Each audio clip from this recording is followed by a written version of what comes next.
Ladies and gentlemen, no matter what side of the aisle you're on, no matter what your political persuasion, one thing is universally recognized across this country. Washington is broken. Washington is completely broken. Whether it's a wide open border, millions of people streaming across, terrorists, criminals, fentanyl coming right to your community, not at the border, but into your community. Overdoses happening in your towns, funerals happening in your town because the border's open, because this place is broken. 12 days ago, in the middle of the night, 4,000 pages showed up over here, 1.7 trillion dollars in spending, 7,200 earmarks, 24 hours time to read it, like a Christmas tree right before Christmas, that nobody outside of this town wanted. If you've been here for 1 year, you voted on that once. If you've been here for 3 years, you voted on the same thing 3 times. If you've been here for 10 years, you voted on it 10 times. Washington is broken. We got crime running across the streets, no matter what community you're in, because now this town has decided that somehow the criminals aren't understood, and we've abandoned the victims. This is what people in our country are dealing with. We are funding wars in other countries while we're destroying our own military because this town is broken. We have an administration that has contempt for the American people and is using these big corporations to spy on Americans and using the instruments of federal power to persecute and prosecute them because this town is broken. And this place is literally broken. There hasn't been an amendment on the floor for 6 years in this town. So if you're not on the committee of jurisdiction, but it affects your citizens, well, too bad for you. You just vote yes or you just vote no. That's not how this place was designed to be. We vote on bills that have all kinds of things that have nothing to do with the bill itself. Everybody came here because they said to their constituents, this town is broken, and I want to fix it.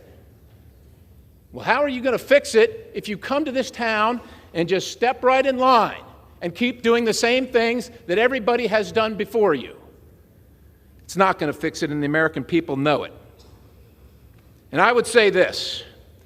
I think the person that has done the most to make this fabulous, this wonderful Republican majority is Speaker Pelosi and her policies. That's what has achieved this majority over here because the American people are sick and tired of it and they've had enough of it. Now, this is not about personalities.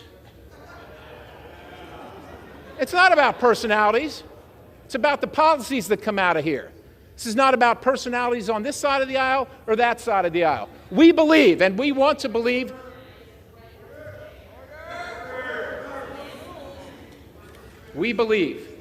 and we want to believe that every person that comes here, left, right, center, has the best intentions for our country.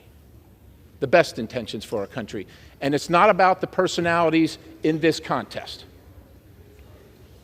It is not personal for us. But because we all acknowledge and we all know that Washington is broken, we must take a new path. There must be a new vision so that Congress works for the American people. Because the American people are watching what's happening here, and they've watched what's happened here, and they're sure in their hearts, and they can prove it, that this town works for this town. That's who this town is working for. Ladies and gentlemen, we are making history today. We are making history in this process. And we are showing the American people that this process works. Yeah, it's been about 100 years. It's been about 100 years since this has happened before. But we have said we're not going to take any more of Washington being broken. We're going to do something for the American people, and we're going to fix it. And is it going to be painful? And is it going to be difficult? Yeah, it probably is. That's why it took 100 years. It probably is. But we're going to do it. And we can also make history today by making the first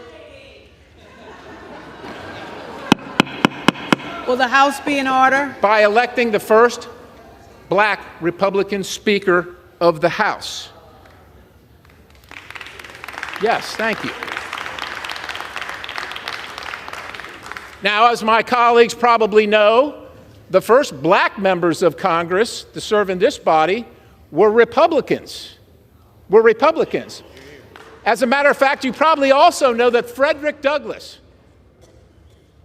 who went and worked with Abraham Lincoln to emancipate the people of color in this country, said he would never be anything but a Republican,